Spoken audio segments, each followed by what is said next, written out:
NBC News can now project that the House of Representatives will fall to the power of Republicans.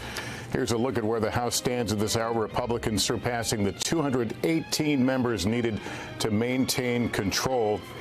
Our projection means Republicans will have complete control of Washington, that, of course, White House, and the Senate, which was seized by Republicans on Election Day. Let's go to Ryan Nobles right now on Capitol Hill. Ryan, explain what this means going forward to have both houses of Congress now in the hands of Republicans. Well, Lester, this is the last piece of the puzzle for Donald Trump, as he now officially will have control of both the White House, and his Republican colleagues will now have control of the Senate and the House.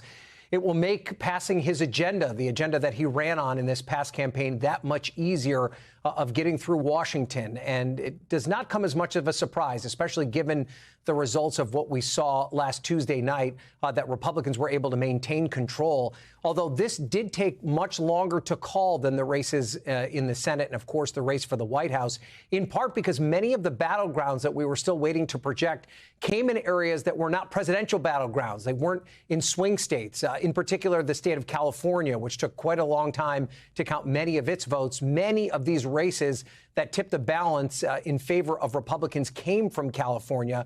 This despite the fact that Democrats saw gains in the state of New York, which is a state that they had difficulty with in the midterms in 2022.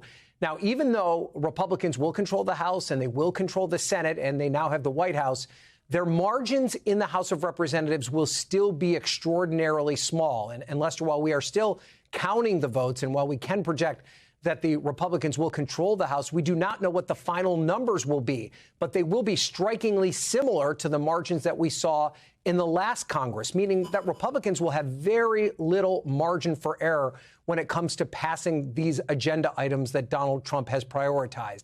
And that process will get even a little bit more complicated once he takes office and some of his cabinet picks are selected. We know that at least two Republican House members, Elise Stefanik and Michael Waltz, have been selected as part of the Trump cabinet. So that will make the margins even tighter once this Congress takes over on January 3rd. All right, Ryan, thanks. Let me bring in Hallie Jackson now. Hallie, this is a day of consolidation. We saw the action at the U.S. Senate a short time ago where the leadership changes are now in place.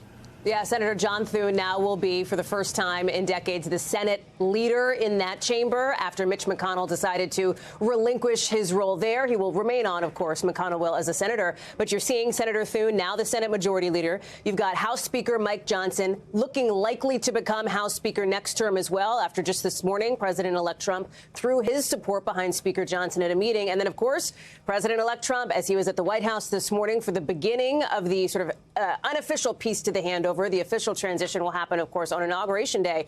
Republicans solidly in control there. So this is now, again, not unexpected. Republicans in solid control of Washington here. The question is, what are they going to do with that control? And how will they move President-elect Trump's policy proposals forward, specifically on the issue, for example, of immigration, where he will need Congress to back him up on some of the positions he's put out there, on the economy as well, as the president-elect has suggested he wants to put intense tariffs coming in on goods imported from abroad. You've also got this question of how the House got the majority in the first place here, and part of it has to do with Donald Trump himself. His very decisive win here in those 7 battleground states helped lift some Republicans to seats over vulnerable Democrats, specifically at a couple of seats in the state of Pennsylvania. We talked about that being the all-important battleground for the presidential election.